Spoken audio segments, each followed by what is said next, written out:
In the state of Oregon, legalizing marijuana for recreational use has been approved, 54%, 46%.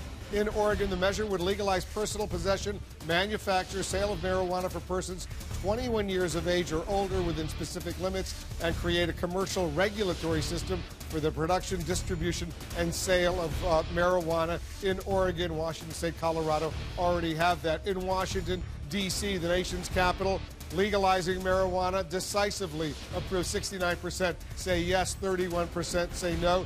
Possessing up to 2 ounces of marijuana for personal use is now legal. Whole bunch of other stuff they've approved as well. Washington, D.C., legalizing marijuana. In Florida, there was a measure to allow medical marijuana to be used. It needed 60% to get approval. It got 58%. You can see over there, so it doesn't get approved in Florida. One of the interesting questions about the marijuana initiative, the recreational use in Washington, D.C., is since the House of Representatives and the Senate control Washington, D.C. in so many ways, are the Republicans going to try to block that, or is there going to be more deference to the libertarian bent? And the fact that some of these senators, such as newly elected Senator-elect Gardner from Colorado, perhaps the Republican out of Alaska, we don't know yet, are going to be from states where it is legal. So that's an open question. Are Republicans going to step in and say, no, you can't do that, Washington? And maybe bipartisanship will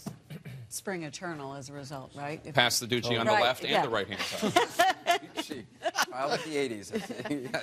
Yes. Kevin, do you think it's likely Republicans would actually step in? I think Jake's point is right, that they would actually defer more to the libertarian side of it. I don't think it's, obviously, it's not a priority. I also think inside of D.C., this argument was made with the criminal justice element in mind, that so many young people are going to jail and so many of the courts are backlogged because we have these, what people see as minor drug offenses. And so I think that there are a number of Republicans that are increasingly more interested in some of those criminal justice reforms as well. Well, I'll tell you what happened in Florida is, knowing that it was going to be on the ballot and that it was going to be an issue, the Florida legislature addressed it in their last session and passed a medical marijuana law. It's called Charlotte's Web, and it passed. And so I think that was also what took part of the wind out of the sails out of this amendment.